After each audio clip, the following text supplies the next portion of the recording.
In 1962, an old fishing guide named Emmett Tully sat in a flat-bottom boat on Lake Okeechobee, Florida. No sonar, no GPS, no fancy rod. Just a cane pole, a bucket of cut shad, and a pocket watch he kept glancing at like he was waiting for a train. His client, a wealthy businessman from Miami who'd flown in with $3,000 worth of tackle, hadn't caught a thing in 4 hours. The man was furious. Emmett didn't say a word. He just stared at the sky, checked that pocket watch one more time, and whispered, 3 minutes. Exactly 3 minutes later, the water exploded. For the next 45 minutes, every cast was a war. The rod bent double. The drag screamed. Fish were hitting with a kind of blind, desperate violence that the businessman had never seen in 30 years of fishing. And then, just like that, silence. Dead water, like someone pulled the plug on the entire lake. The businessman turned to Emmett and asked the only question that mattered. How did you know? Emmett looked up at the pale daytime moon hanging low over the cypress trees, tapped his watch, and said, "The fish don't decide when to eat. The moon decides for them." That story has been buried for decades, not because it's wrong, but because it's devastating to a multi-billion-dollar industry that needs you to believe the answer is always one more gadget, one more subscription, one more $60 Japanese swim bait. They need you confused. They need you spending. But your grandfather wasn't confused. He'd look at the sky, check the moon, and tell you, tomorrow morning is going to be a bloodbath. And he was always right. Welcome to Forbidden Lures. Today, I'm handing you the keys to a secret that tackle companies have spent a century trying to bury. There is a biological clock ticking inside every fish in every lake, river, and ocean on this planet. And once you learn to read it, you will never waste another morning casting into dead water again. Oh, and if you think you need expensive gear to capitalize on this, by the end of this video, I'll show you a 50-cent chicken liver wrapped in pantyhose that outfishes the most expensive lure in your tackle box. Stay with me.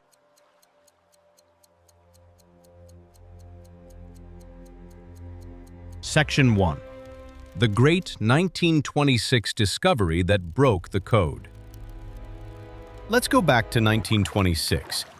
A researcher named John Alden Knight was fishing the coastal flats of Florida with a local Seminole guide, a weathered old man whose name has been lost to history, but whose knowledge changed everything. Knight watched this guide do the impossible.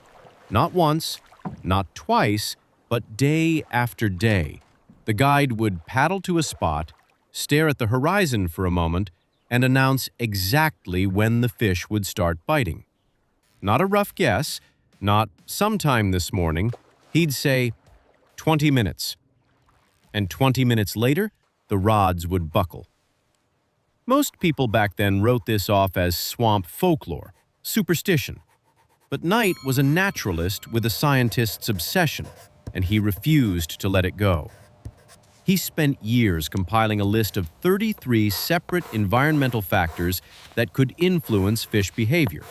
Water temperature, wind speed, cloud cover, barometric pressure, water clarity, current, moon phase, sun position, you name it, it was on that list. Then he began the brutal work of elimination. He tested each factor against real catch data, crossing them off one by one. Temperature? Inconsistent. Wind? Unreliable. Water clarity? Sometimes yes, sometimes no. When the smoke cleared, only 3 variables stood standing. 3 factors that consistently, repeatedly, undeniably predicted when fish would feed. The position of the sun, the position of the moon, and the gravitational pull they exert together on every living thing on Earth. Knight combined the Latin words sol for sun and lunar for moon and christened his discovery the Solunar Theory. But he didn't stop at theory. He wanted proof that would shut every skeptic's mouth. So he pulled the records of roughly 200 record-breaking fish catches from across the United States, the true giants, the once-in-a-lifetime trophy fish that made the newspapers. You'd figure if feeding was random, those catches would be spread pretty evenly across the calendar and the moon cycle, right? Maybe 50% during one phase, 60% during another? Try 90. Over 90% of those record-breaking monster fish were caught during the dark of the moon, the new moon phase, and specifically inside Knight's calculated feeding windows. Not half, not most, 90%. The biggest, oldest, smartest apex predators in the water weren't feeding randomly. They were punching a time clock, a celestial time clock that the fishing industry has never once put on a billboard. But Knight's Solunar Theory had one apparent weakness that critics hammered for decades. It explained saltwater perfectly. The moon moves tides, tides move bait fish trigger feeding. Simple. But what about freshwater? What about a landlocked bass pond in Ohio with no tides at all? How do you explain that? In the 1950s, a biologist in Chicago accidentally destroyed that argument and proved something far more terrifying. Section 2. The Chicago Oyster Experiment. Undeniable proof. Right about now, every freshwater angler watching this is thinking the same thing. The moon controls ocean tides? Fine, but I fish a farm pond. There are no tides in my pond. You're absolutely right. There are no tides in a bass pond or a trout stream. But the fish are still biting on the exact same lunar schedule. And what I'm about to tell you is the reason the tackle industry wishes this experiment never happened. In the 1950s, Dr. Frank A. Brown, a biologist at Northwestern University, ran one of the most disturbing experiments in the history of biology. He collected live saltwater oysters from their natural habitat on the Connecticut seashore and shipped them 1,000 miles inland to a pitch-dark laboratory in Chicago, Illinois.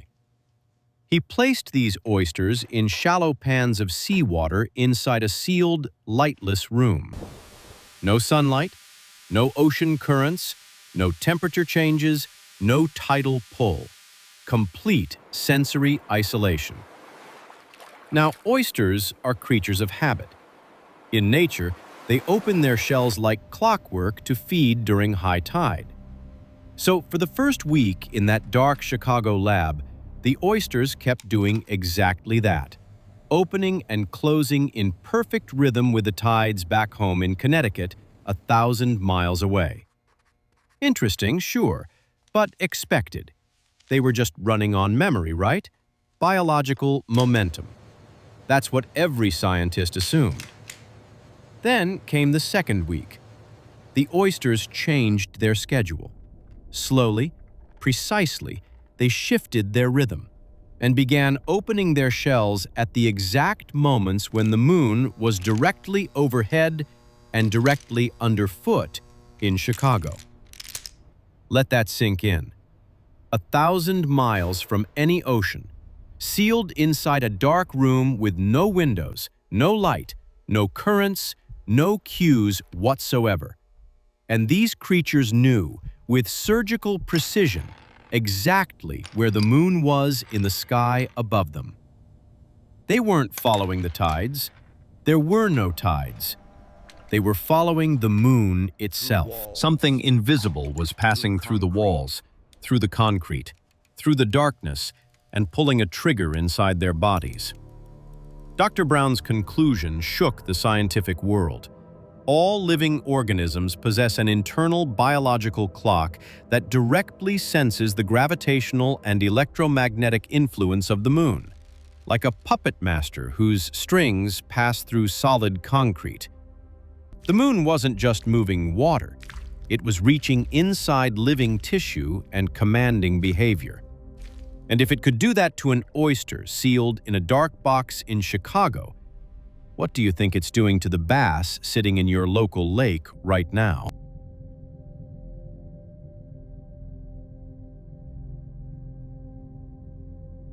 Section 3.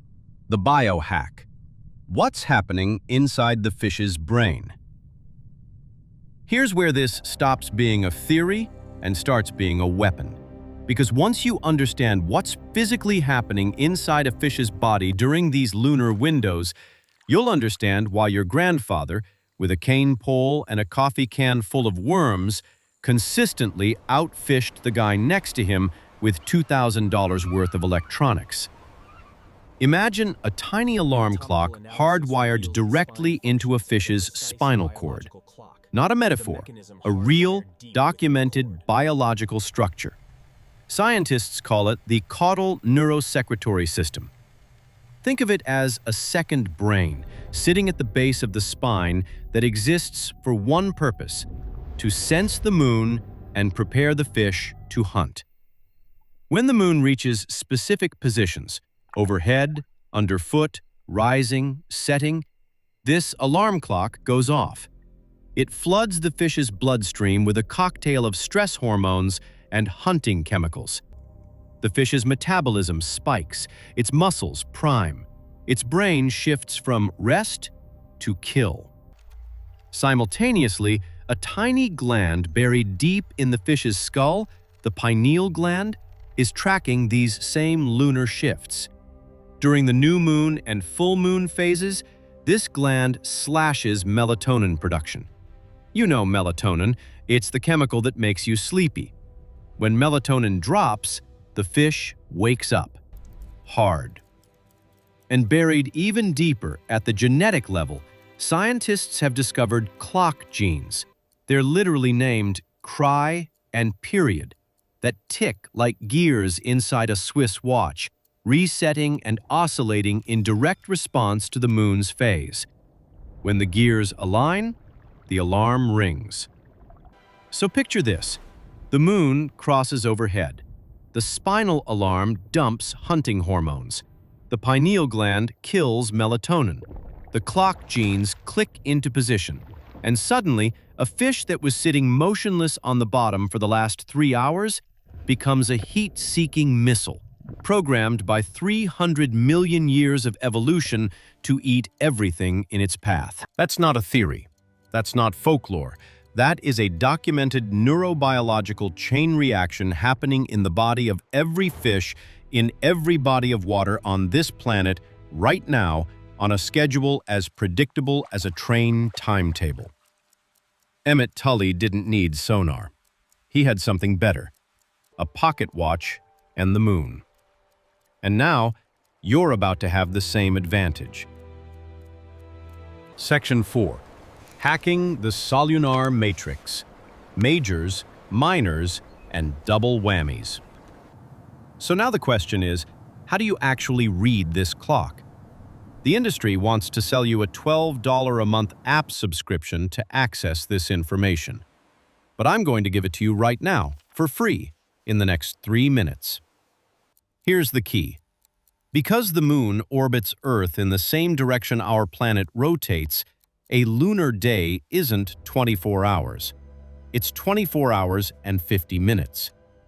That extra 50 minutes is why the fish bite almost an hour later every single day, and why the guy who fished the same spot at the same time yesterday and crushed it comes back today at the same time and gets skunked.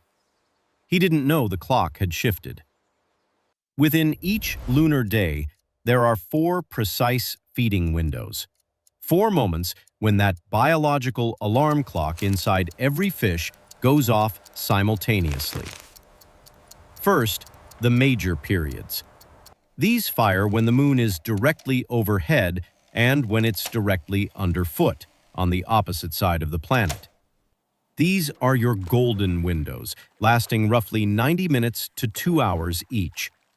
If you can only fish 2 hours this entire week, these are the 2 hours. No debate. Second, the minor periods. These hit when the moon is rising over the eastern horizon and setting over the western horizon. Shorter windows, 45 minutes to an hour, but pound for pound, just as vicious. Now, if you want the absolute peak, a feeding frenzy so violent it will leave your hands shaking, you hunt for what fishery scientists call the double whammy. Picture this. It's 6:15 in the morning. The sun is cracking the tree line, painting the water gold. And directly above you, invisible but gravitationally screaming, the moon is at its zenith. Two celestial forces pulling at the same nervous system at the same time. Sun and moon, both hammering that biological trigger simultaneously. A biologist named Ralph Manns spent years proving this was real. He logged over 2,500 fishing trips and cataloged more than 2,300 bass to build his dataset. During a normal hour on the water, his data showed you'd catch about 0.85 bass, less than 1 fish per hour, average. During a double whammy, the catch rate exploded past 2.0 bass per hour, more than double. The fish weren't just biting, they were competing with each other to get to your bait first. The biological urge to feed, reinforced by both the sun and moon simultaneously, creates the most aggressive feeding behavior possible in fresh water. But here is the warning nobody gives you, and this is critical, so listen carefully. Mann's data revealed a trap. The hour immediately after a major period ends is a dead zone, a biological desert. The fish have gorged, their metabolism is crashing, and they shut down completely. If you pull into that boat ramp an hour late, if you stroll down to the dock with your coffee thinking you've got all morning, you haven't just missed the bite. You are casting into a graveyard. The funeral is over. The fish are done. Time your arrival wrong by 60 minutes, and you might as well have stayed in bed.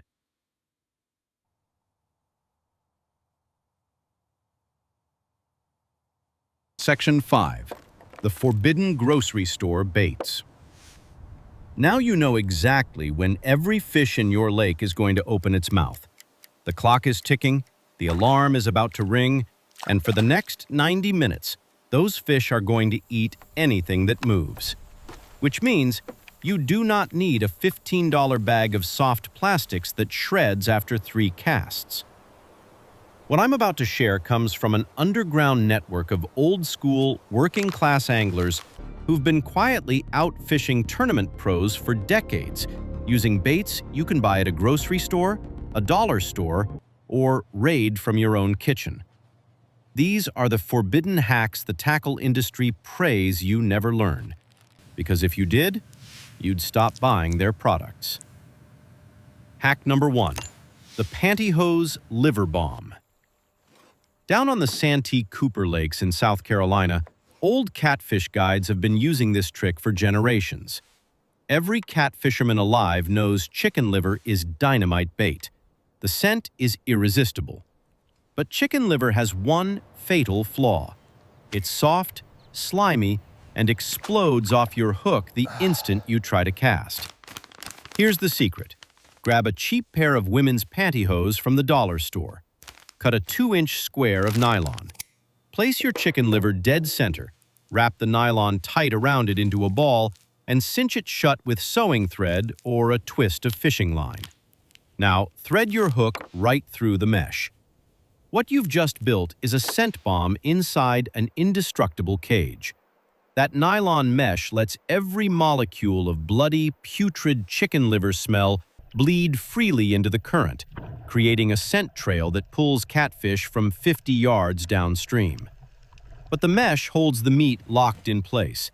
You can cast it a country mile, drag it across rocks, and the fish's teeth actually tangle in the nylon fibers, giving you a hook set so solid it's almost unfair. Total cost?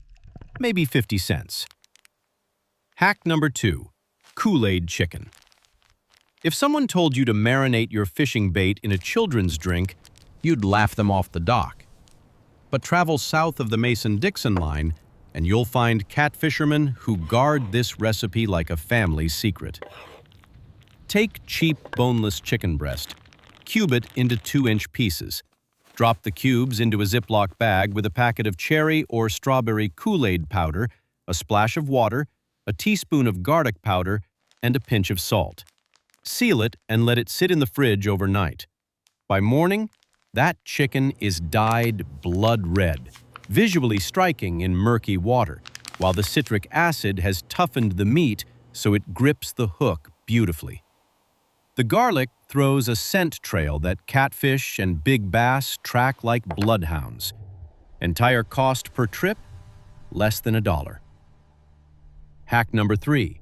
The lye soap secret. This one sounds certifiably insane, and that's exactly why the people who use it want to keep it quiet. There are river anglers pulling hundreds of pounds of catfish, carp, and drum using nothing but a bar of soap on a treble hook. Not just any soap, old-fashioned lye soap, or even a basic bar of ivory. Why?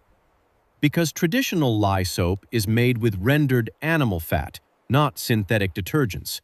Fish are hardwired to detect dissolved animal fat in the current. You let the bar sit in the sun for a day to toughen up, cube it into 1-inch chunks, and thread it onto a treble hook. As it slowly dissolves, it bleeds a massive plume of animal fat scent downstream that bottom feeders will track from hundreds of yards away. You're essentially chumming with your bait. Every second it's in the water, the signal gets stronger. Hack number 4. The WD-40 controversy. This is the most debated, most denied, and most stubbornly persistent hack in fishing history. For decades, old-timers have sprayed WD-40 directly onto their lures, swearing it triggers strikes like nothing else. The legend claims WD-40 contains fish oil. The WD-40 company has publicly denied this and says they don't recommend spraying their product into waterways. And yet, the stories refuse to die. Anglers report that sluggish live minnows sprayed with a tiny mist of WD-40 suddenly thrash back to life, and the chemical sheen on crankbaits and soft plastics triggers savage strikes from crappie, bass, and trout. Is it fish oil? Petroleum solvents mimicking biological compounds? Nobody outside the WD-40 laboratory knows for certain. What I do know is this. The company has spent decades trying to kill this conversation. Draw your own conclusions about why. And when all else fails, the emergency backup? Raid the pantry. Anglers have discovered that a chocolate Tootsie Roll, warmed in your hands and molded into a worm shape on a bare hook, slowly dissolves and releases a sweet, caloric scent that bottom feeders can't ignore. In Texas, fishermen have triggered full-blown frenzies tossing McDonald's French fries into farm ponds. And canned dog food. Punch holes in the tin, hang it off a buoy line, creates a concentrated chum slick that draws fish in from across the lake without filling them up, keeping them starving for whatever's on your hook. Total tackle investment for an entire season of this? Less than the price of one premium crankbait at the sporting goods store. Think about that. Section 6. The overrides, when the clock stops ticking. Now, I have to be straight with you. I'd be a liar if I told you this secret clock never fails. Even Emmett Tully got skunked once in a while, and there's a reason for that. The Solunar clock provides the biological baseline. It tells you when the fish's internal chemistry is primed to hunt. But Mother Nature has kill switches, and if you don't respect them, the clock means nothing. If a massive cold front crashes through your area and drops the temperature 15 degrees overnight, the fish's survival instinct overrides everything. The sudden thermal shock sends them into a state of physical lockdown, deep in cover, jaws welded shut. Even if the moon is directly overhead during a new moon major, a crashing barometer will flatline the bite. But here's the flip side, and this is where it gets beautiful.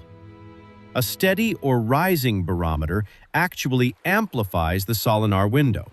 It's like adding fuel to the fire.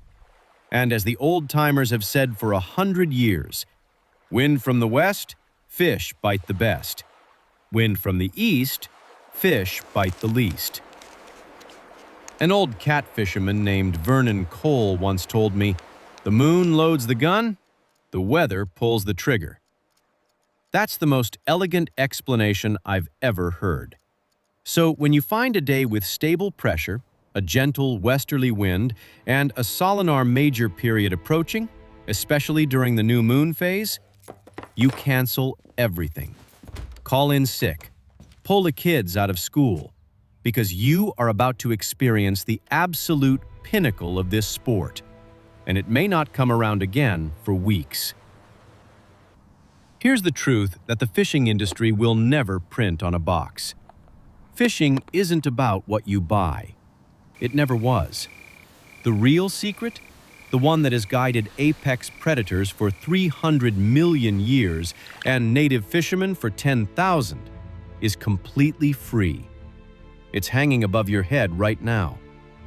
The moon commands the tides, the oysters, the wildlife, and the secret clock ticking inside every single fish in your lake. It commanded them long before sonar existed. It will command them long after the last trolling motor battery dies. So here's what I want you to do. Stop fishing blind. Check the moon phase. Target the 3 days before and 3 days after the new moon. Plan your trips around the major and minor Solunar windows. And try wrapping a 50-cent chicken liver in a piece of dollar store pantyhose instead of reaching for that $25 spinnerbait. Combine the ancient knowledge of the cosmos with the forbidden hacks of the working-class angler, and you will dominate your local waters like you never thought possible. And if there's someone in your life still burning gas and casting blind into dead water, a buddy, a brother, your old man, send them this video. That's how forbidden knowledge spreads. Not through tackle shops or magazine ads, but through anglers like you and me, who refuse to stay quiet. This is Forbidden Lures, where we uncover what the industry prays you forget. Tonight, step outside. Look up. That pale disc hanging in the sky isn't just light. It's a dinner bell. And now you know exactly when it rings.